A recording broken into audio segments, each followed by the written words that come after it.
जय मनोना धाम। आप सभी शाम भक्तों का स्वागत है एक नई वीडियो की अपडेट के साथ में। इसमें उन शाम भक्तों के लिए महत्वपूर्ण जानकारी देने वाली हूं जो 3 नवंबर से 30 नवंबर तक आ रहे हैं या आना चाहते हैं। और जो शाम भक्त पहली बार आ रहे हैं उनके लिए तो बहुत ही ज़्यादा महत्वपूर्ण जानकारी देने वाले हैं, और जो पहले आ चुके हैं उनके लिए भी बहुत महत्वपूर्ण जानकारी दे रहे हैं। जैसे कि महाराज जी 3 नवंबर से 30 नवंबर तक कौन कौन से दिन धाम पर बैठेंगे, कौन कौन से धाम पर नहीं बैठेंगे। और अब दोस्तों यहाँ अभी के टाइम पर महाराज जी धाम पर बैठ रहे हैं या नहीं बैठ रहे हैं, यहाँ पर बैठ रहे हैं तो कितनी देर में नंबर आएगा, कितनी भीड़ है, और यहाँ पर महाराज जी कौन कौन सी बीमारियों को ठीक करते हैं या देखते हैं, कौन कौन सी बीमारी नहीं देखते हैं। अगर आप बाहर से आ रहे हो, किसी और राज्य से आ रहे हो, तो आपको यहाँ पर कैसे मनोना धाम पहुँचना है, कौन सी वो स्टेशन है जहाँ पर आपको पहुँचना है। और यहाँ पर आप आ रहे हो अपने बच्चे बुजुर्गों के साथ में, तो यहाँ पर आप लोगों को ठहरना है तो कहाँ ठहरना है, और कहाँ पर फ्री में ठहरना है, कहाँ पर आपको पैसा दे के ठहरना है। और यहाँ पर मान लो आप पहली बार आ रहे हो और आप चाहते हो कि पहली बार में ही मनोकामना पूरी हो जाए, हमारी जो अर्जी है वो खाटू श्याम जी के पास लग जाए, स्वीकार हो जाए।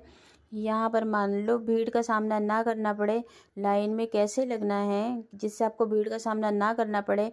तो दोस्तों यहाँ पर टोकन कैसे प्राप्त करना है जाके लाइन में ना लगना पड़े, सारी महत्वपूर्ण जानकारी इस वीडियो में रहेगी। सारी जानकारी बस आपको वीडियो को शुरू से एंड तक देखना है, स्किप करके नहीं देखना है, काट काट के नहीं देखना है, वरना आपको समझ में नहीं आएगा। फिर आप कमेंट करोगे कि भैया हमें ये बताया नहीं।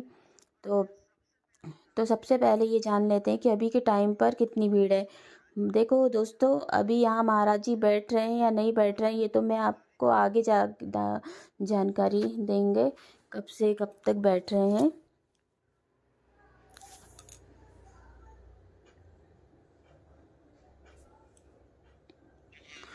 मान लो बैठेंगे नहीं बैठेंगे, फिलहाल मैं आपको बता दूं यहाँ के टाइम पर भी बहुत ज़्यादा भीड़ हो रही है।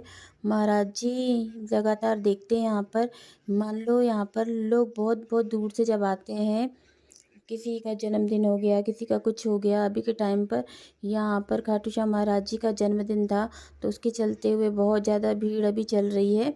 आपको यहाँ पर पहले सावधानी ये रखना है कि आप बच्चे बुजुर्गों के साथ में हो तो आपको ये विशेष ध्यान ये रखना है कि आपको 2 या 1 दिन का टाइम लेके आना पड़ेगा। और बात करते हैं कि मनोना धाम पहुँचना कैसे है, कहाँ पर ये पड़ता है। तो ये उत्तर प्रदेश राज्य के बरेली ज़िला में पड़ता है, आंवला इसकी तहसील है, गांव का नाम है मनोना। तो सबसे पहले आपको आना पड़ेगा बरेली। अगर आप ट्रेन से आ रहे हो, अपनी गाड़ी से आ रहे हो, बाइक से आ रहे हो, तब भी आपको बरेली आना है। बरेली बहुत बड़ा स्टेशन है, सबसे पहले बरेली आना है। बरेली से आपको ट्रेन से आते हो, अगर ट्रेन से आना चाहते हो तो आंवला आना है। अगर आप अपनी गाड़ी से आ रहे हो या बस से आ रहे हो या ट्रेन से नहीं मिल पाती ट्रेन, तो आपको यहाँ पर बस भी मिल जाती है, रोडवेज प्राइवेट बस भी मिल जाएगी, आराम से आ सकते हो, गाड़ी करके भी आ सकते हो, मान लो कार वगैरह करके आ सकते हो आराम से, कोई दिक्कत नहीं होगी आपको। आपको आंवला आकर किसी से भी मालूम करोगे हमें मनोना धाम जाना है, आराम से यहाँ पर मनोना धाम के लिए रास्ता आपको बता देंगे, आप आराम से पहुँच जाओगे।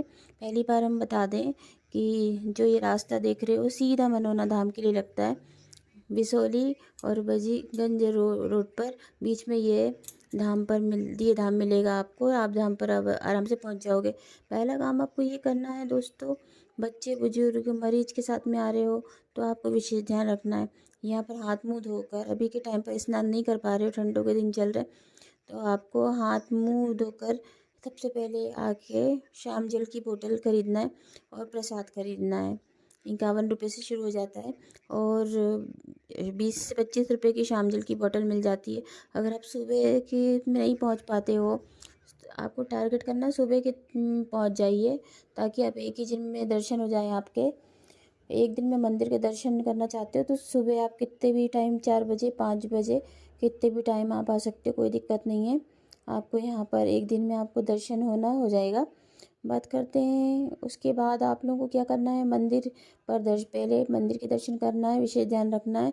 हर एक वीडियो में बताया मैंने, पहले मंदिर के दर्शन आपको नहीं करिए अगर अपन ने तो अर्जी नहीं लगेगी। उसके बाद आपको महाराज जी के दर्शन करना है और हम कर लेते हैं। और कौन कौन सी सावधानी बरतनी है आपको विशेष ध्यान रखना है। ऐसा विचार नहीं आना चाहिए कि हमारी मनोकामना पूरी होगी या नहीं होगी। चलिए ऐसे ही चलते, पूर्ण विश्वास होना चाहिए, पूरी श्रद्धा के साथ आना है। यहाँ पर आपको मंदिर की लाइन में लगना है, मंदिर में ही प्रसाद चढ़ाना है, मंदिर में ही अर्जी लगाना है। जो अर्जी का फॉर्म मिलता है जहाँ पे आप प्रसाद लोगे, 61 रुपये की अर्जी लगती है। 1 रुपये लिफाफे में रखा हुआ आता है, 60 रुपये अलग से आपको रखना पड़ता है। आराम से आपको दुकान वाला लिखवा लेनी है। अगर नहीं लिखना जानते हो तो जो भी आपकी समस्या अर्जी में लिख के ज़रूर लिख देना है और मंदिर में जमा कर देना है। इस प्रकार से अर्जी लगानी है। बाकी दोस्तों मान लो यहाँ पे क्या करना है, महाराज जी की लाइन में लग जाना है। सुबह 4 बजे से लगना शुरू हो जाती है महाराज जी की लाइन, महंत जी की लाइन। आपको क्या करना है, यहाँ पर किसी स्वस्थ व्यक्ति को लाइन में लगा देना है। अगर आपका मरीज सक्षम नहीं है लाइन में लगने के लिए, स्वस्थ व्यक्ति को लगाइए। जब आपका नंबर आए तो आप उसको बुला लीजिए। इस प्रकार से आप लाइन में लगना है और सुबह में ही लग जाते हो तो 9-10 बजे तक आपका नंबर आ जाएगा, क्योंकि महाराज जी का समय है सुबह 8 बजे से 9 बजे के बीच में रहता है। अब एक ही टाइम पर जैसे जैसे सर्दी बढ़ती जाएंगी टाइम बदलता जाएगा, थोड़ा सा टाइम चेंज छोटा हो जाएगा तो महाराज जी का टाइम भी चेंज हो जाएगा। फिलहाल अभी सेम टाइम है। आप क्या क्या बात करते हैं और कौन कौन सी सावधानी बरतनी है आप लोगों को। शाम जल जो पिलाते हैं आप लोगों को 2 ही चीज़ करते हैं, आशीर्वाद देते हैं और शाम जल पिलाते हैं। बस इसी से कल्याण हो जाता है, इसी से सारी समस्या दूर हो जाती है। आप सोच सकते हो कि यहाँ पर वो लोग आते हैं, बहुत दूर दूर से आते हैं, 5-5 हज़ार किलोमीटर दूर से आते हैं, जिन लोगों के लिए डॉक्टर मना कर देते हैं आप ठीक नहीं हो सकते, आपका इलाज नहीं हो सकता, वो लोग यहाँ से ठीक होके आते हैं। आखिरी आस लेके यहाँ पर लोग आते हैं बहुत दूर दूर से, उनकी भी यहाँ मनोकामना पूर्ण हो जाती है। सिर्फ बाबा के स्पर्श करने से, महाराज जी के स्पर्श करने से बड़ी समस्या दूर हो जाती है। तो इस प्रकार से आपको सबसे पहले बाबा की लाइन में लगना है और अंदर के बाद बाबा की लाइन में लगना है और शाम जल का सेवन जो करवाएंगे उसके बाद आपको घर पे करना है। सुबह किसी भी टाइम स्नान करके पूजा पाठ करके शाम जल का सेवन कर लेना है, लेकिन विशेष ध्यान रखना है कि शाम जल का सेवन जो 11:30 बजे के बाद नहीं करना है। आपको अंजा भी नहीं करना, कोई गैप भी नहीं करना है और 11:30 बजे के पहले पहले आपको शाम जल का सेवन कर लेना है। बात करते हैं आप लोगों को परिवार के साथ आ रहे हो, यहाँ पे रुकना चाहते हो 1-2 दिन आराम से दर्शन करना चाहते हो तो यहाँ पर धर्मशाला मिलेगी, या फिर आपको फ्री में रुकना चाहते हो दुकान में तो पहले धर्मशाला का किराया बता देती हूँ। 1,000 रुपये से 3,000 रुपये तक एक दिन का किराया पड़ेगा। जिस प्रकार आपका कमरा लेना चाहते हैं उस प्रकार का कमरा मिल जाएगा, VIP चाहे नॉर्मल, वहाँ रुक सकते हो। फ्री में रुकना चाहते हो तो महाराज जी ने 3 शेड डाले हुए हैं और छप्पर वगैरह डाले हुए हैं, आराम से उसमें रुक सकते हो। और दुकान जहाँ से लेते हो सामान वहाँ पर भी रुकने की व्यवस्था बनाई गई है, वहाँ पर भी रुक सकते हो, कोई दिक्कत नहीं होगी आपको। बात करते हैं महाराज जी कौन कौन सी बीमारियाँ देखते हैं और कौन सी नहीं देखते। तो हम बता दें महाराज जी ऐसी कोई बीमारी नहीं है जो महाराज जी नहीं देखते हो। यहाँ पर बड़ी से बड़ी समस्या चाहे कैसी भी समस्या हो आशीर्वाद हर किसी को देते हैं, हर किसी को शाम जल पिलाते हैं और 90% लोग ठीक होके जाते हैं। तो आपको ये कोशिश करना चाहिए कि यहाँ पर डॉक्टर चाहे पुलिस वाले चाहे कोई भी हर एक प्रकार के लोग आते हैं और यहाँ पर फ़ायदा होता है तो वो लोग आते हैं।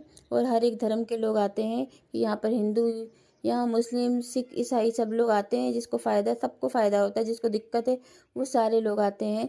वो चाहते हैं कि हम कहीं भी जाएं हमें फ़ायदा हो, ये चीज़ आपको विशेष ध्यान रखना चाहिए। कोई टेंशन की ज़रूरत नहीं है, आपको हर एक बीमारी ठीक होती है, दिखा सकते हो। बात करते हैं कौन कौन सी सावधानी आपको यहाँ पर रखनी है जिससे कि मनोकामना पूर्ण नहीं होती है। तो आपको शाम जल का सेवन ऑनलाइन नहीं मंगाना है, आपको यहीं से ख़रीदना है और पैरों के तले ट्रेन वगैरह में नहीं रखना है लेके जाते टाइम। और दूसरी बात, आपको लाइन में लगना चाहते हो टोकन लेके नहीं लगना चाहते हो तो 16 प्लांट के नीचे धर्मशाला वहीं से मान लो टोकन भी ले सकते हो, आराम से आपको टोकन मिल जाएगा। थोड़ी लिखा पढ़ी होती है, उसके बाद टोकन मिलता है। उसके पहले आपको नहीं मिलेगा। वो लोगों को टोकन मिलता है जो कि ज़्यादा गंभीर होते हैं, बाकी नॉर्मल लोगों को टोकन नहीं मिलता है। मैंने आपको सारी बातें बता दी, सारी जानकारी। सुबह पहुंच जाओगे आप तो ज़्यादा दिक्कत नहीं होगी, 1-2 घंटों में आपका नंबर आ जाएगा। शाम में पहुंचते हो तो आराम से धर्मशाला या रुकने की व्यवस्था बनाई, वहाँ पे रुक सकते हो। और दूसरे दिन यहाँ पर लाइन में लगिए और आराम से दर्शन करिए। बात करते हैं खाने पीने की, तो यहाँ पे जगह जगह ढाबे बने हुए हैं। आराम से शुद्ध शाकाहारी भोजन मिलेगा, 60 से 70 रुपये थाली मिलेगी। आराम से पेट भर जाएगा। अब ये बात कर लेते हैं महाराज अभी बैठ रहे हैं कि नहीं बैठ रहे हैं। अभी के टाइम पे महाराज जी धाम पर बैठ रहे हैं और 3 नवंबर से लेकर भी 30 नवंबर पर आराम से बैठेंगे। आगे का जो अपडेट रहेगा आगे की वीडियो में मैं देती रहूँगी। अपडेट आप कमेंट करिए अगर आपको कोई जानकारी चाहिए। इसी मंगल कामना के साथ में आपके जीवन में खुशियाँ बनी रहें। खाटू श्याम जी की महाराज से आपके